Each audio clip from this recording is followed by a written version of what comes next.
नमस्ते.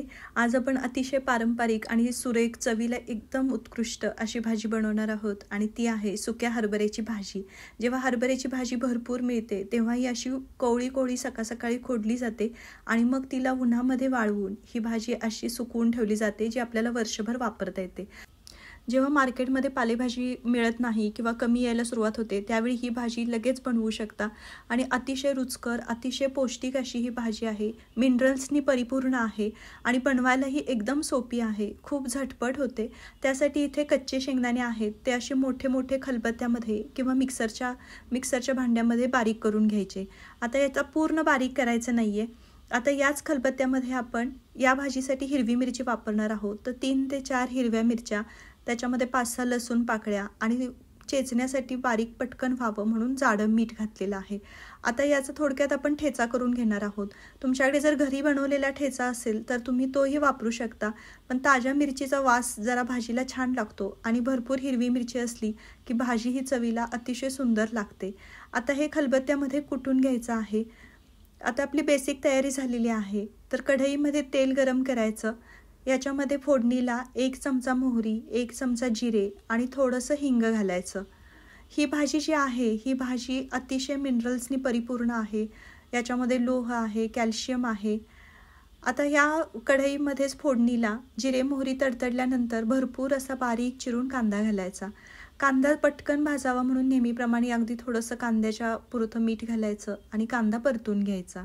कांद्याचा colour change झाला की याच्यामध्ये आपण मगाशी जे बारीक करून घेतलेलं मिरची आणि लसूण होता त्याचा ठेचा याच्यामध्ये घालायचा.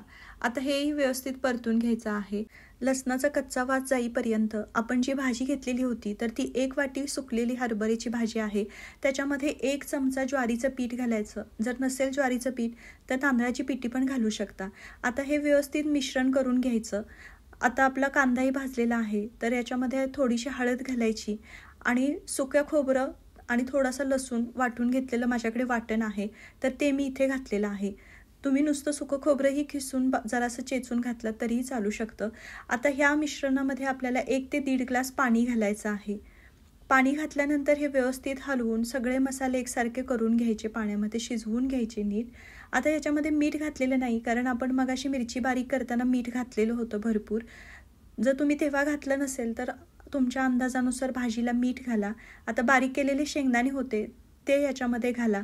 याला खळखळून उकळी येऊ द्यायची आणि आता गॅसची फ्लेम स्लो करायची आणि जी आपण मगाशी भाजी बनवून ठेवलेली पीठ लावून ती हळूहळू या आपल्या पाण्यामध्ये सोडायची.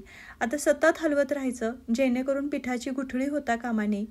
हरभऱ्याच्या भाजीमध्ये पीठ घालण्याचा उद्देश एवढाच आहे की ही भाजी मिळून यावी.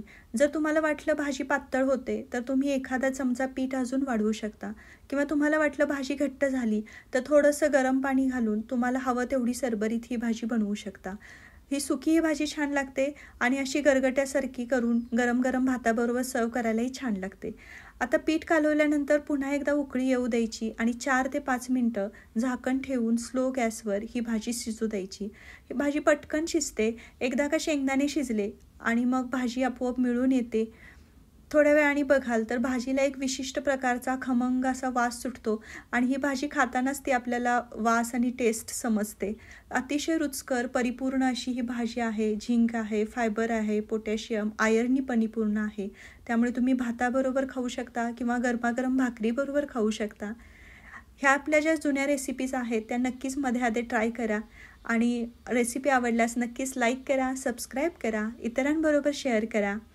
भेटूया पुढच्या रेसिपीमध्ये. धन्यवाद.